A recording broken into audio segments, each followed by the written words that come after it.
ये है talks news network और आप देख रहे हैं पॉलिटॉक्स, राजनीति का कच्चा चिट्ठा। आज पूरा देश स्वर्णिम विजय दिवस मना रहा है। इस मौके पर राजस्थान के मुख्यमंत्री अशोक गहलोत ने 1971 के भारत पाकिस्तान युद्ध में भारत की ऐतिहासिक विजय के 50 वर्ष पूर्ण होने के उपलक्ष्य में अमर जवान ज्योति पर स्वर्णिम विजय दिवस कार्यक्रम में देश की आन बान शान के लिए स्वयं को न्यौछावर करने वाले हमारे वीर जवानों को श्रद्धांजलि अर्पित की। इस कार्यक्रम में गहलोत सरकार की मंत्री, विधायक और कांग्रेस के कई पदाधिकारी मौजूद रहे। अपने संबोधन से पूर्व मुख्यमंत्री अशोक गहलोत और प्रदेश कांग्रेस अध्यक्ष गोविंद सिंह डोटासरा ने वीर सपूतों के परिजनों को सम्मानित कर जवानों की शहादत को नमन किया। कार्यक्रम के पश्चात मीडिया से बात करते हुए सीएम अशोक गहलोत ने कहा कि धर्म के नाम पर राजनीति करना आसान है, भड़काना आसान है, आग लगाना आसान है, लेकिन उसे बुझाना बहुत ही ज्यादा मुश्किल है। आपको बता दें, स्वर्णिम विजय दिवस समारोह पर देश के वीर सपूतों को श्रद्धांजलि देने के बाद मुख्यमंत्री अशोक गहलोत ने कहा कि बांग्लादेश आजाद हुआ, उसमें करीब 1 करोड़ शरणार्थी आ गए थे हमारे मुल्क की धरती पर। तो बचपन में मुझे भी उनके बीच में जाने का सौभाग्य मिला, उनकी सेवा करने का सौभाग्य मिला शरणार्थियों की। तो मेरे लिए तो ये आज का दिवस बहुत विशेष महत्व रखता है। मैंने देखा है सीमाओं पर क्या हो रहा था उस वक्त में। मैं सीमाओं पर भी गया था हमारे बीएसएफ के जवानों के साथ में।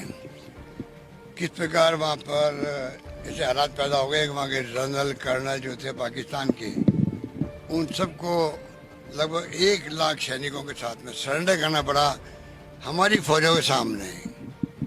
तो आप सोच सकते हो हमारे देश के लिए बहुत बड़े गर्व की बात है कि देश ने जो अत्याचार हो रहा था, अन्याय हो रहा था पाकिस्तान, पूरी पाकिस्तान के अंदर, उस वक्त उनकी मदद करी। सीएम गहलोत ने आगे कहा कि क्योंकि 1 करोड़ शरणार्थी को देश झेल नहीं सकता।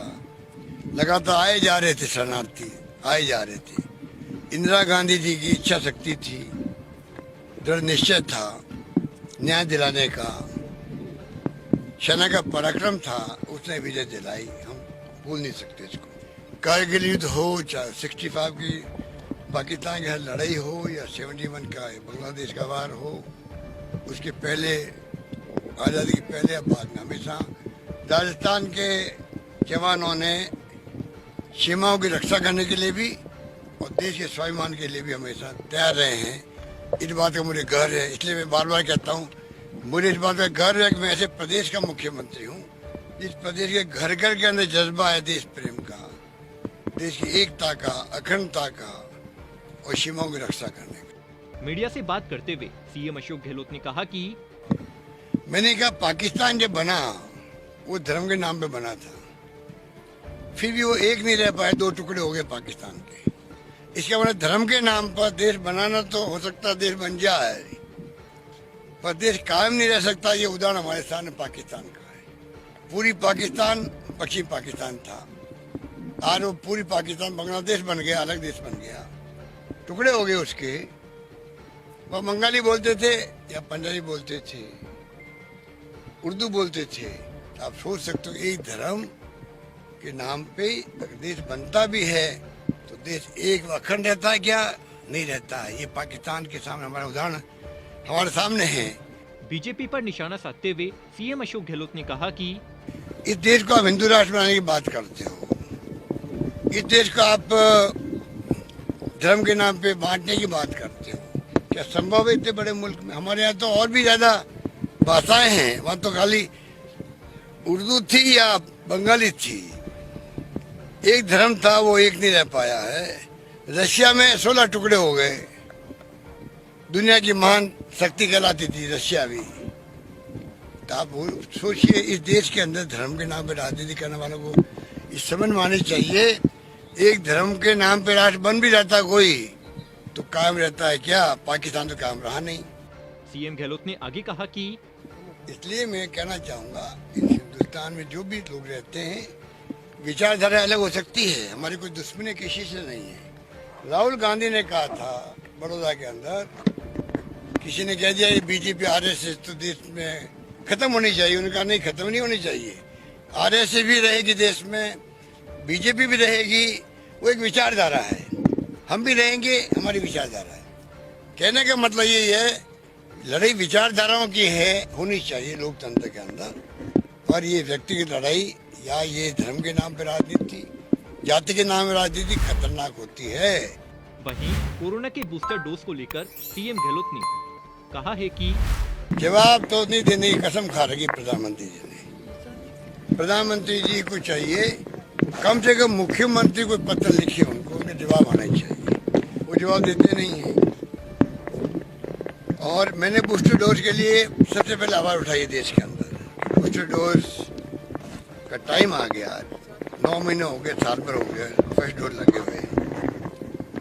जितने आर्टिकल आ रहे हैं देश के अंदर, आप अगर पढ़ेंगे तो पाएंगे दुनिया भर के मुल्कों के अंदर कई जगह बूस्टर डोज प्रारंभ हो गई है।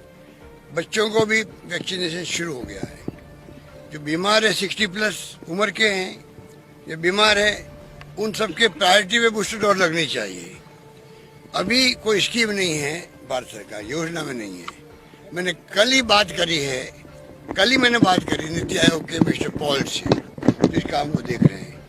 उनकी बातों से मुझे लगा अभी भारत सरकार की सोच नहीं है, ना तो बूस्टर डोज के बारे में है और ना बच्चों की वैक्सीन के बारे में है। मैं चाहूँगा, प्रधानमंत्री से अपील करना चाहूँगा कि जितने विशेषज्ञ कह रहे हैं, अभी एक्सपर्ट कह रहे हैं, डॉक्टर्स लोग कह रहे हैं, उसके अनुभवों का लाभ हमें लेना चाहिए। उनको खुद को हस्तक्षेप करना चाहिए। प्रधानमंत्री जी को मुख्यमंत्री के साथ बैठक करनी चाहिए, जैसे पहले वो करते थे। सब राज्यों में क्या स्थिति है, वहाँ के डॉक्टर्स क्या कहते हैं, वो उनके पास फीडबैक मिलना चाहिए। और बूस्टर डोज के बारे में जल्दी फैसला करना चाहिए। अगर जो आर्टिकल आ रहे हैं, जो एक्सपर्ट राय आ रही है, यूके के अंदर भयावह लहर फैल चुकी है। कहते हैं वहाँ 117% ऑक्यूपेंसी हो गई है इसमें आईसीयू के अंदर। वहाँ पर जर्मनी के हालात बहुत खराब हैं, अमेरिका के हालात भी बहुत खराब हैं। ओमिक्रॉन जो है, अभी तक एक मौत हुई है यूके के अंदर। एक्सपर्ट कहते हैं इस गलत फहमी में नहीं रहे मुल्क, पूरी दुनिया, क्योंकि ये कब अपना रूप बदल दे। ओमिक्रॉन अभी 70 मुल्कों में फैल चुका है, परंतु फॉर्चुनेटली अभी एक मौत हुई है सिर्फ यूके की। अगर मान लीजिए इसने अपना रूप बदल दिया वेरिएंट ने, तो आप कल्पना कीजिए क्या होगा। उस वक्त में हाथ पैर फूल जाएंगे सरकार के। चाहिए कि हमें, अभी तक हमने राजस्थान में कितनी शानदार प्रबंधन किया, आप सब जानते हैं। पॉलिटॉक्स ब्यूरो, जयपुर। ये है टॉक्स न्यूज नेटवर्क और आप देख रहे हैं पॉलिटॉक्स, राजनीति का कच्चा चिट्ठा।